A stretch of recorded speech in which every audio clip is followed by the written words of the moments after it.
To welcome everyone. This is an exciting day for us, I think, coming out of the Chicago Combine. There's just so much optimism.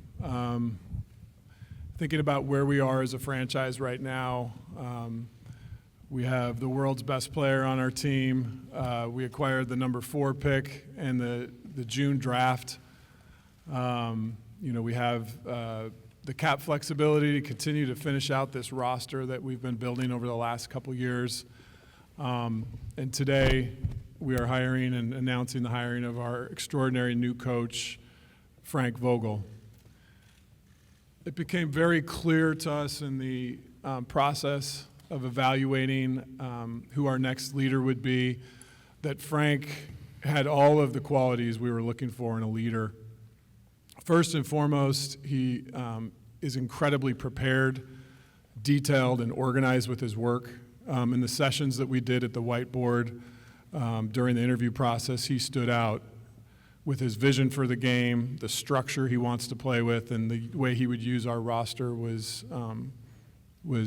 really impressive. He also talks a lot about just structure and accountability and the things we're looking for here from our head coach. And the other qualities that were so important were the playoff success that he's had, leading the Pacers to 5 seasons of being in the playoffs and then taking that Pacers team to the conference championship twice in a row. That's our plan here when we finish building the team with our draft pick and off-season moves and roster signings, is we want to be a competitor next season. That's what our fans expect. That's where our mission is, and we think Frank is the perfect coach to lead us in that endeavor. So with no further ado, I want to introduce Frank Vogel as the Lakers head coach. Thank you, Rob. Hello, everyone. I want to start by thanking Jeannie Buss and the entire Buss family, Rob Pelinka, Kurt Rambis, for showing faith in me to be their next coach. This is obviously a proud and historic franchise, and it's a big honor for me to be here today and to be responsible for this next chapter of our history. I see a lot of promise, a tremendous amount of promise with what we can be. Obviously, we've had some rough years, but what we have on our current roster, combined with the vision of where we're going to build the roster, also combined with what I hope to put my stamp on the way we're going to play, I think we can accomplish great things, and I'm very excited about that. It's going to start by establishing a culture of hard work, preparedness, structure on the court, discipline with the way we play and the way we do things, and holding guys accountable. Our guys are going to be coached very hard, okay, and they're going to be challenged, and they're going to be pushed and coached with the truth. And they're going to be challenged to be at their best, and I look forward to seeing our younger guys grow and everybody come together. The focus for our group has got to be to remain in the moment. Okay, there's obviously been a lot of outside noise like there is with every NBA team, but there's been a lot of outside noise that we're going to be tasked with blocking out.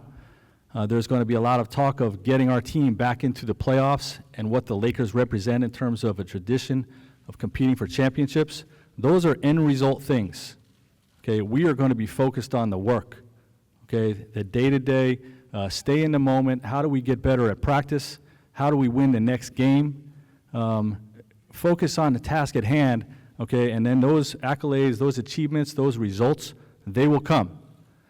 Okay, we need to build togetherness with our organization. Okay, and I don't just mean with the 15 guys or 17 guys that are going to be in uniform or in that locker room. Okay, I'm talking about organizational togetherness, all right, starting with ownership to the front office, to the coaching staff, the players, the trainers, the business side. Okay, we are all going to be pulling in the same direction, okay, and this is something that I've always preached as a head coach, because you can accomplish amazing things, okay, if everybody is together. When that happens with the way we do things from day to day, that stuff translates to the court, okay, and how we play. And playing a together brand of basketball, okay, will also be emphasized on a daily basis. Okay, we're going to be unselfish. We're going to play by trusting the pass, creating for others with the basketball, defensively, communicating, talking to each other, and covering for each other, working together. Okay, it starts organizationally wide, translates onto the basketball court, and I've seen it when it happens. Okay, you win big. Okay, and that's going to be a big part of what we're trying to accomplish here. We have a strong plan about how we're going to get this job done. Okay, starting with Rob's plan for how he's going to continue to build the roster, how we're going to continue to grow the roster. But I got a strong plan with how we're going to play as a basketball team. And I'm really, really excited about the chance to instill my beliefs of how it's going to look offensively. Like I said, playing for each other, having an analytics-based approach to playing the game outside in, using the three-point line and the space that creates to open up a really strong basket-attacking team.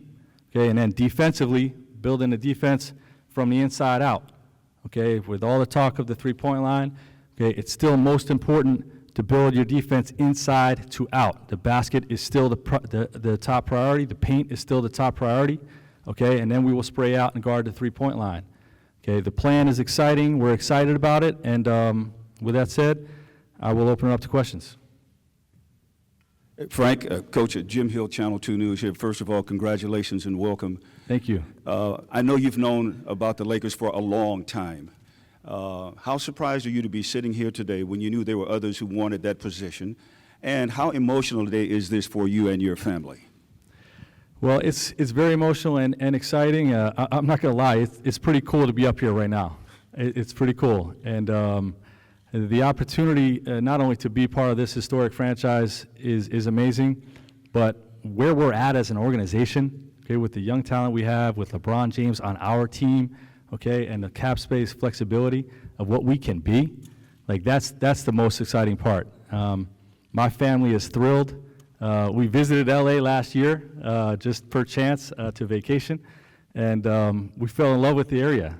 You know, it's just we left just thinking, man, that was like the best vacation ever. This is an amazing place to be, and for us to have the opportunity now to move here and live here and be part of everything I talked about with the Lakers organization, very exciting. Hey, Coach, you just referred to the way that you see the game and the way that you want to play offensive and defensively. Going back to Indiana, then Orlando, and even last year, how much of that has evolved and how much of that is just a part of your core beliefs of the way to play basketball? There has been a major evolution in stylistically how I want to play the game, and it's about the evolution of the league. You know, the whole league has changed, you know, with the three-point shot and the amount of switching that occurs and is necessary to occur on some level. I do believe it's overdone on some level. But the 2 years in Orlando, while we were developing the young talent, and it was a rebuild situation, turned it into a little bit of a laboratory for me to figure out this new NBA, you know, figure out this new world, and what is the exact scheme that needs to go in to be successful in the modern NBA. So it was a great learning experience. I continued that in my sabbatical year this past year, visiting with teams all around the league, having a lot of lengthy discussions about just offensively, you know, how to play this style of play and how to, you know, transform the scheme, and defensively as well. Rob, Magic Johnson did an interview this morning in which he said that he felt like you betrayed him when you guys were working together. What was your reaction to him saying that, and do you believe that's a fair assessment of your relationship? I think the most important thing for me is the 2 years of getting to work side by side with Irvin are some of the greatest memories I have in sports and work. He's an unbelievable person to work with. He fills the room with joy and vision. And truly it's saddening and disheartening to think he believes things are a misperception. I think all of us in life probably have been through things where maybe there's third-party whispers or he said, she said things that aren't true. And then I have talked to him several times since he decided to step away. We've had many joy-filled conversations. In fact, 2 days ago, we were reliving the combine and the fourth pick and talking about the great future that this franchise has. So these things are surprising to hear and disheartening.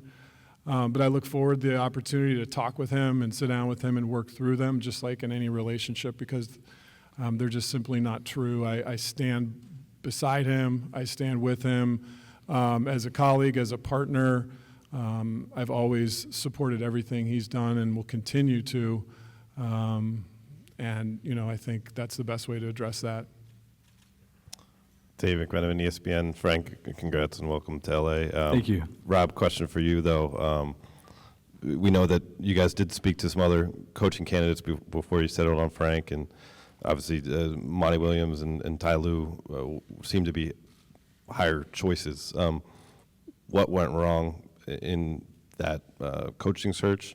And, all due respect to Frank, there were other people you intended to hire before him. I think the important thing of any process is to be open-minded and to be methodical and to be prepared. And I think at the start of this, we had a committee of people internally that we had many names around. Frank was one of those strong names. And throughout the process, he just continued to emerge as someone that had those qualities I talked about at the beginning of this. And we celebrate that. He is the coach. He's the right guy for this job. Everyone's aligned with what he stands for. We're going to fully support him and really look forward. I think whether it's free agency or whether it's the draft or whether it's picking a coach, you make your decision and then you support it and you move forward. We're not going to do a lot of backward looking. We're going to look forward with hope and optimism about what Frank stands for, what we have in an organization, and just stay committed to doing the work. Frank, right here. Coaching young players is different, I think, than coaching someone like LeBron James, given his experience level. Can a team really succeed at that? And secondarily, you mentioned shooting. Does this roster, as it is, have enough of that outside shooting to succeed with LeBron? Can we succeed by coaching young players and LeBron James? Together, is it? Yeah. Of Can young course. players? Okay, go ahead. Okay, every player that I've ever been around that's, quite frankly, worth a damn wants to be challenged and wants to be pushed and wants to be coached hard and wants to be held accountable. Okay, and that will be the expectation with every player on the roster. Okay, now, does that mean we're going to treat everybody the same? No. Okay, you treat everybody fairly, okay, but everybody will be treated differently. I mean, that's just coaching. Every team I've ever been a part of, I've had that same approach. Okay, but the bottom line is they will be pushed and they will be coached hard and with the truth. Okay, in terms of your shooting question, I think we can get there both by developing from within, improving the shooters that we have. There will be a lot of work put into the gym and into training camp and throughout the season. Okay, nobody gets the job done at this level without developing your own players first. Okay, and then obviously with free agency and other moves that Rob can make, we'll address that to try to add some shooting. Hi, Frank. Hi, Rob. Liz Habib from KTTV, Fox in Los Angeles. How you doing, guys? Frank, can you tell me, have you talked to LeBron before, during, or after the process being chosen as head coach? And can you tell me about those conversations if you have? I have spoken to him after I was hired, not before. And, the nature of that conversation, and you'll learn about me, most of my conversations with our players will remain private, but I will say that it was very positive. There's an excitement about what we can be and what we can accomplish, and that I'm looking forward to getting started with them. Hey, Rob. Can you please explain the front office structure and whether it is going to change going forward, whether that is somebody above, beneath you? And then can you also explain Kurt Rambis's role? Do you report to him or vice versa? Yeah, so we can be very clear on that. Jeannie's vision for the front office is a couple years ago, she created a position that didn't exist prior to Irvin coming on board, a president of basketball operations, and she is going to eliminate that position because it was created entirely for Magic, and no one can really replace what he does. So that would be that. And then two, in terms of our decision processes here, it's very clear and very simple. Now when it comes to a basketball decision, I collaborate with the staff, many of whom are at this press conference today, and then I make a recommendation to Jeannie. and she blesses that or not. So it's very clear and very simple. Kurt Rambis was hired a year ago as an advisor to the front office and to the coaching staff. He remains in that position and was a valuable resource throughout the process with his championship experiences of being on many staffs and winning for the Lakers and with other organizations. He was a really valuable resource in getting to this place of choosing Frank to be our next head coach, but his position hasn't changed. Rob, Om Youngums with ESPN. Free agency is going to be big again for this franchise for a second summer in a row. Are you worried or concerned about what Magic said today? Free agents might judge you or the organization off of what he said? I think that all we can do is do the work, and that's what we're going to stay committed to, is just doing excellent work. And I think if people take a look at where this franchise is right now, we have a great coach. Again, we have a high draft pick. We have a great young core, maybe one of the best in the league. We have a superstar on our team and an open slot. So I think that people can look at this as an opportunity to come and win a championship possibly next year. And we've got to do the work. I think being concerned about the outside noise or the opinions of, what people may or may not think is really not where our focus is right now. Our focus is on doing good work. That's what our fans expect. My commitment is to not worry about the opinion or what other people may be saying, but it's to just do the work. That's what our fans are asking of us, and that's what they expect, and we will put in the work to have an incredibly successful roster and team next year. Rob, Andy Kamenetsky, ESPN LA and The Athletic. Magic said this morning that he had heard from a lot of people around the league that you weren't to be trusted. How concerned are you about that reputation being there? And if so, what can you do to potentially try to change it? Yeah, I think, I guess first and foremost, we do want today to be about Coach Vogel. But I think, again, my job is to not worry about what other people may think or say about me as a person. My job is to do the work on what's best for this franchise, and that's where my focus is. I think we all know in sports that when you're winning, great things are said. When a team loses, the naysayers and the negativity comes out. That's just the nature of this business. And right now we're coming off a season where we lost. So I really, again, we're not going to be caught up in the poll of public opinion or media polls, but really just keep our head focused on doing good work, getting to a place where we win, and that's the most important thing. Rob, to kind of pull on something that Frank said about organizational togetherness, I was just kind of curious as to, since the season ended, what maybe you guys had done as a postmortem on the season and what strategies you have to kind of get in that direction a little bit and have that organizational togetherness. I think it's all about collaboration. I mean, I think we saw that just at the draft combine with Jesse Buss, Joey Buss, Ryan West, our people that were there, Kurt Rambis, working together as a team to evaluate the decisions we have in front of us.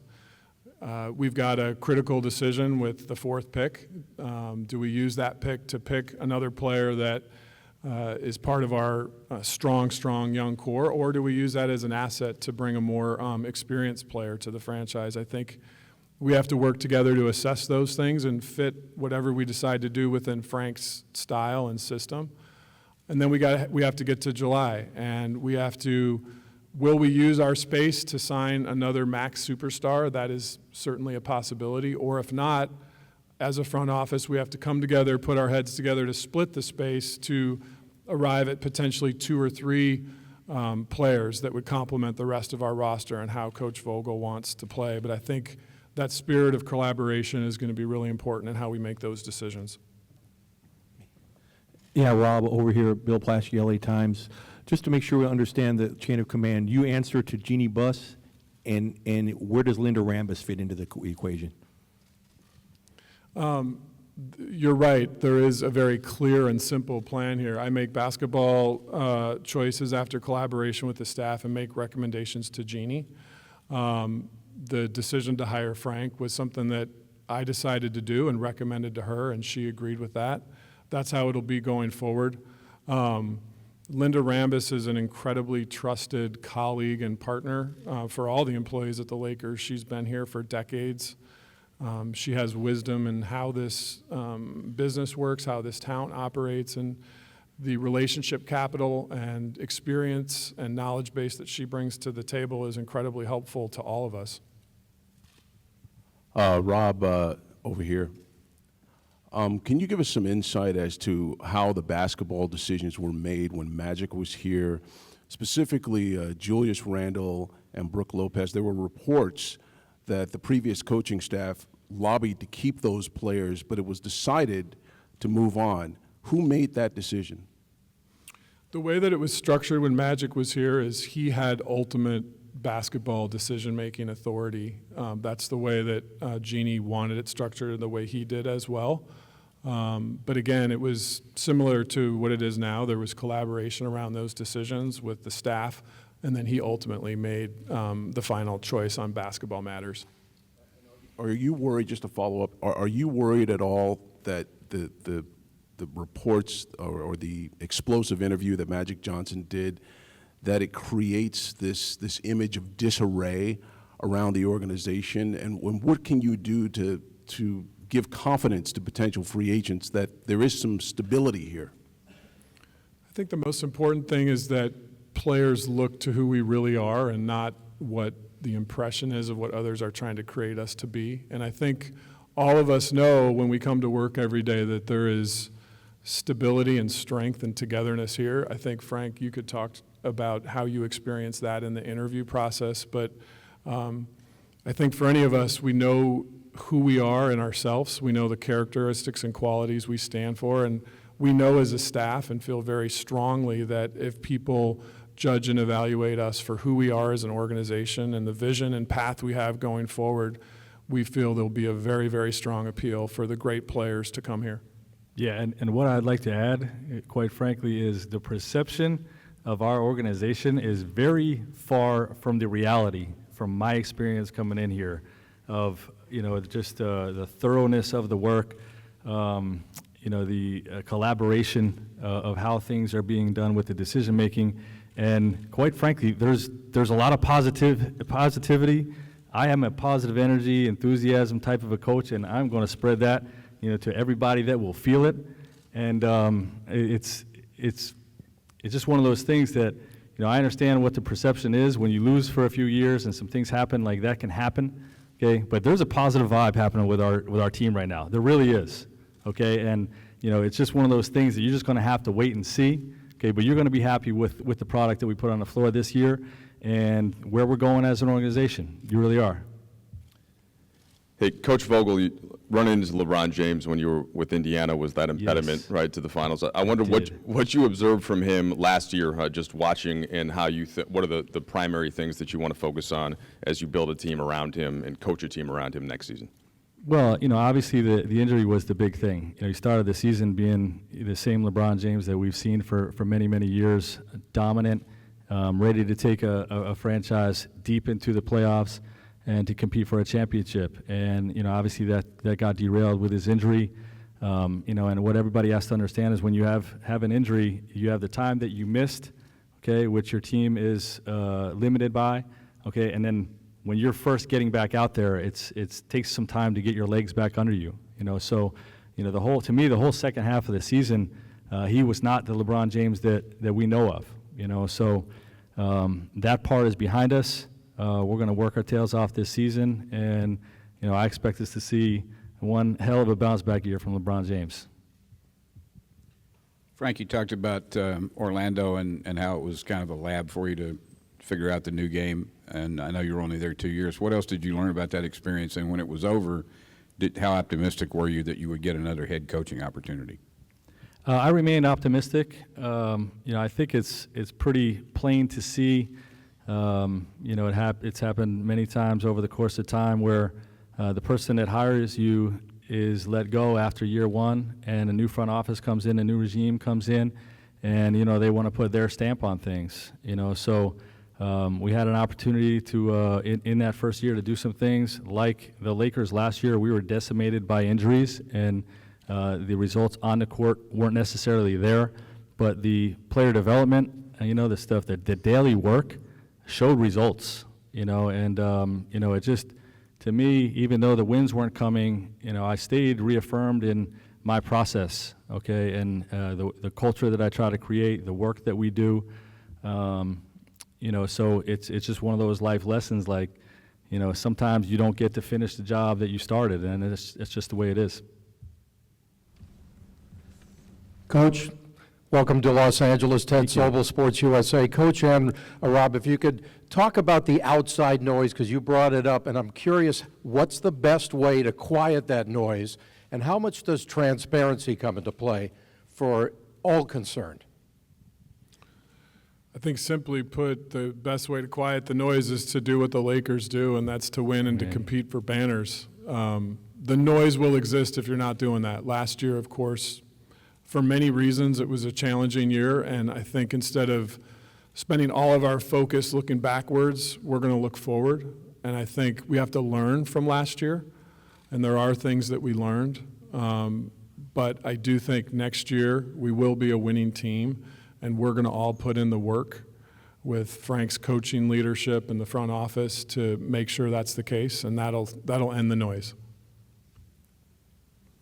Just win.